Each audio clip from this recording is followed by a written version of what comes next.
Gold, trusted gold buyers. మీరు తాకట్టు పెట్టిన బంగారాన్ని విడిపించి ఈ రోజు ఉన్న మార్కెట్ ధరకు కొనబడను.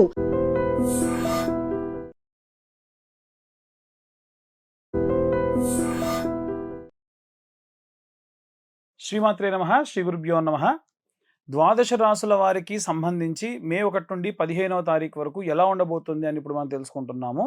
ఈ వీడియో స్కిప్ చేయకుండా చివరి వరకు చూడండి. మధ్యలో నేను మీకు రెమెడీస్ ఇవ్వడం జరుగుతుంది. ఆఖరిలో కూడా ప్రత్యేకంగా మీకు మీ రాశి వారికి ఏ రెమెడీస్ చేసుకోవాలనేటువంటిది కూడా ఆఖరిలో క్లియర్గా ఇవ్వడం జరుగుతుంది. ముఖ్యంగా మనకు ఈ యొక్క కుండలి చూసుకున్నట్టయితే మేషం నుంచి ప్రారంభమై మేషం, వృషభం, మిథునం, కర్కాటకం, సింహం, అలాగే కన్యా, తుల, వృశ్చికం, ధనుస్సు, మకర, కుంభ, మీనం, ఇలా మనకి మేషం నుండి ప్రారంభమై గ్రహ సంచారాలు, ఇప్పుడు మేషంలో శుక్రగ్రహ సంచారం ఇలా ఉంటే ఏమవుతుందని ఇన్ డీటెయిల్డ్గా ఇప్పుడు మనం గోచారం గురించి మాట్లాడుకోవడం జరుగుతుంది. కుంభరాశి వారికి సంబంధించి మే 1 నుండి 15 వరకు ఎలా ఉండబోతుందనే విషయం తెలుసుకుందాం. కుంభరాశి వారికి సంబంధించి వారి యొక్క కుంభంలోనే బుధ, రాహుల యొక్క కలయిక, ద్వితీయ స్థానంలో సూర్యుడు, శని, కుజగ్రహాల యొక్క కలయిక. మనకు కుంభరాశి గురించి మాట్లాడుకుంటే మొదటి నుండి కూడా కుంభరాశిలో విపరీతమైనటువంటి మిశ్రమ ఫలితాలని ఎదుర్కొని ఎన్నో డక్కాముక్కీలు తిని ఇక్కడ దాకా వచ్చారు. ముఖ్యంగా విద్యార్థి దశలో ఉన్నటువంటి వారికి సంబంధించిన విషయానికి వస్తే పంచమంలో గురుగ్రహ సంచారం కొంత పాజిటివ్ రిజల్ట్ ఇస్తుంది. పంచమంలో గురువు విశేషమైనటువంటి సత్ఫలితాలని ఇస్తాడు. అనుకున్న పనులన్నీ కూడా పూర్తి చేస్తాడు. విద్యార్థులు, గృహిణులు, అలాగే ఉద్యోగస్తులు ఇవన్నీ కూడా మీరు అనుకున్న రేంజ్ వరకు కూడా వెళ్ళి పనులన్నీ పూర్తి చేయడం వరకు చేస్తారు. కానీ కొన్ని రకాలైనటువంటి పరిస్థితులలో మీరు ఏమీ చేయకుండా ఐడల్గా ఉండాల్సినటువంటి పరిస్థితి కూడా రావచ్చు. కాబట్టి జాగ్రత్తగా ఉండండి. అలాగే పొలిటికల్ లీడర్స్కి సంబంధించి ద్వితీయంలో సూర్యుడు శనితో కలిసి ఉండడం వలన రాజకీయ నాయకులకు ఇబ్బంది, అలాగే విపరీతమైన కోర్ సబ్జెక్ట్స్ చేసే వాళ్ళకి ఇబ్బంది, రైతులకు ఇబ్బంది, ప్రతికూల పరిస్థితులు ఎక్కువగా గోచరిస్తూ ఉన్నాయి. అనుకున్న స్థాయికి మీరు పనులేవి కూడా చేయలేరు. అనుకున్న పనులన్నీ కూడా పెండింగ్ పడడం కూడా జరుగుతూ ఉంటాయి. వీరి యొక్క రాశిలోనే రాహువు, బుధుడు కలిసి ఉండడం వలన వ్యాపారంలో ఇబ్బందులు రావచ్చు. వ్యాపారస్తులు విశేషమైనటువంటి నష్టాన్ని చవిచూసేటువంటి అవకాశం ఉంది. రాహుగ్రహ సంచారం కూడా చేయడం వల్ల నమ్మకూడని వాళ్ళని నమ్మడము, నమ్మాల్సినటువంటి వాళ్ళని నమ్మకుండా ఉండడం లాంటివి జరగవచ్చు. ఇవన్నీ కూడా వచ్చేటువంటి విపరీతమైనటువంటి ధోరణితో కూడినటువంటి విషయములు. అలాగే ఈ యొక్క కుంభరాశి వారికి సంబంధించి సప్తమంలో ఉన్నటువంటి కేతుగ్రహ సంచారం వలన సప్తమాధిపతి వీరికి తృతీయంలో ఉన్నారు. కానీ సప్తమ స్థానంలో పాపగ్రహ సంచారం ఉన్న కారణం చేత భార్యాభర్తల మధ్యలో గొడవలు తారాస్థాయికి వెళ్ళొచ్చు. అసలు అనుకోని అనవసరమైనటువంటి విషయాల గురించి గొడవ పడడం కూడా జరగవచ్చు. వీలైనంత వరకు కూడా భగవతారాధన చేయడం, భగవంతుణ్ణి నమ్ముకోవడము, నిత్య పారాయణాలు, నైమిత్తిక కర్మలు చేయడం మనకు ఎన్నో రకాలైనటువంటి సత్ఫలితాలను ఇస్తుంది. కాబట్టి ఈ రాశిలో ఉన్నటువంటి వాళ్ళు విశేషమైనటువంటి దోషములు పోగొట్టుకోవడానికి గతంలోనే మనము శనిగ్రహానికి సంబంధించి పోయిన వారంలో నేను క్లియర్గా చెప్పడం జరిగిందన్నమాట. తల్లిదండ్రుల యొక్క పాదములు కడిగి ఆ యొక్క మట్టి అంతా కూడా జల్లెడ చేసుకొని బొట్టుగా ధరించడము, శనిదోష సంబంధితమైనటువంటి వాటికి ఇదే మన ఛానల్లో ఎన్నో రకాలైనటువంటి రెమెడీస్ కూడా చెప్పడం జరిగింది. వీలైతే అవన్నీ కూడా మీరు చూసి ఆ యొక్క రెమెడీస్ ద్వారా విశేషమైనటువంటి శనిగ్రహ సంభావిత దోషముల నుండి బయటపడవచ్చు. ఇక అందరూ కూడా విశేషంగా ఈ యొక్క జాతక ఫలితాలకు గోచారానికి సంబంధించి మనం చెప్పుకున్నాము.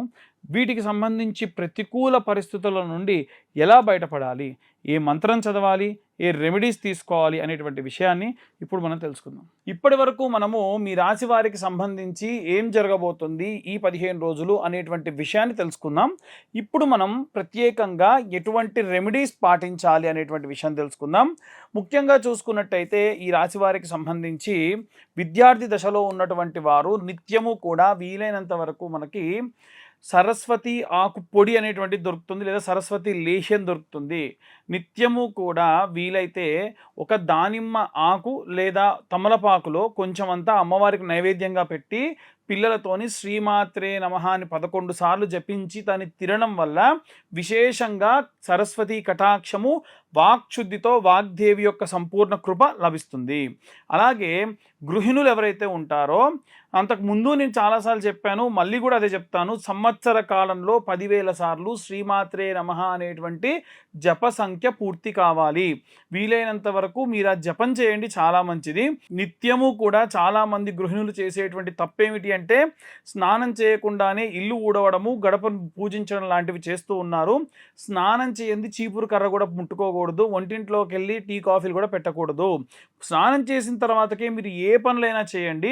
విశేషంగా జ్యేష్ఠాదేవి మీ ఇంట రాకుండా లక్ష్మీదేవి మీ ఇంట తాండవం చేస్తుంది.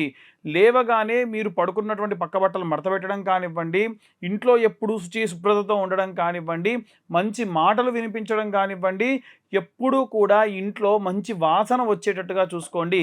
విశేషమైనటువంటి సత్ఫలితాలు పొందుతారు. ఇంట్లో ఉన్నటువంటి యజమాని బాగుండాలి అంటే నిత్యం అన్నదానం చేయాలి. పూర్వం నిత్యం అన్నదానం చేసేవాళ్ళు ఇప్పుడు చేయలేరు. కాబట్టి ప్రతిరోజు మీరు వండుకునేటువంటి బియ్యంలో మొట్టమొదటి పిరికెడు బియ్యం తీసి ఒక కొత్త డబ్బాలో వేయండి.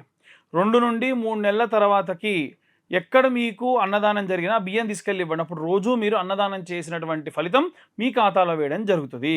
అలాగే ఎవరైతే ఉద్యోగం చేసేటువంటి వాళ్ళు ఉన్నారో, ప్రభుత్వ ఉద్యోగం చేసేటువంటి వారైతే గనక నిత్యము సూర్యోదయాన్ని చూడాలి. నిత్యం సూర్యోదయాన్ని చూసి ఎప్పుడైతే మీ ఉద్యోగంలో గనక విపరీతమైన కష్టాలు బాధలు ఉంటే, మీ కష్టాలు బాధలు పోవుటకు మిరప గింజ అంటే ఎండిపోయినటువంటి ఎండు మిరపకాయలో ఉన్న గింజలు, అలాగే ఒక ఎర్రటి వర్ణంలో ఉన్నటువంటి గులాబీ రెక్కలు చేతిలో వేసుకొని మీ ఆవిడ్ని లేదా మీ పిల్లల్ని చేతిలో నీళ్లు పోయమని చెప్పి సూర్యుడికి అర్ఘ్యం విడిచిపెట్టాలి. ఆ అర్ఘ్యం విడిచిపెట్టేటప్పుడు భానవే నమః, ఆదిత్యాయ నమః, సూర్యాయ నమః, సప్తాశ్వరద మారూఢాయ నమః, ప్రచండాయ నమః, అలా సూర్యుడికి సంబంధించినటువంటి ఆదిత్య, ఇలా సూర్యుడికి సంబంధించినటువంటి అరుణ, ఆదిత్య, సూర్య, ఈ 7 నామాలు కూడా చదవడం మంచిది. దానివల్ల ప్రభుత్వ ఉద్యోగస్తులందరికీ కూడా మంచిది. ఇక సాధారణంగా ప్రైవేట్ ఉద్యోగం చేసేటువంటి వాళ్ళు నిత్యము కూడా దక్షిణామూర్తికి సంబంధించిన స్తోత్రము, అలాగే హనుమాన్ చాలీసా పారాయణ చేయండి. ఎందుకంటే ఎక్కడో ఏ దేశంలోనో ఇబ్బంది జరిగితే మీ ఉద్యోగానికి ఎఫెక్ట్ అవుతుంది. ఆ యొక్క ప్రాజెక్టులు రాకపోవడం, మిమ్మల్ని ఉద్యోగంలో నుంచి తీసేయడం, అలాంటి ఇబ్బందులు అవుతాయి. ఇవన్నీ కూడా దక్షిణామూర్తి హనుమంతుల వారు చూసుకుంటారు. కాబట్టి నిత్యం మీరు ఆ యొక్క పారాయణ చేయడం మంచిది.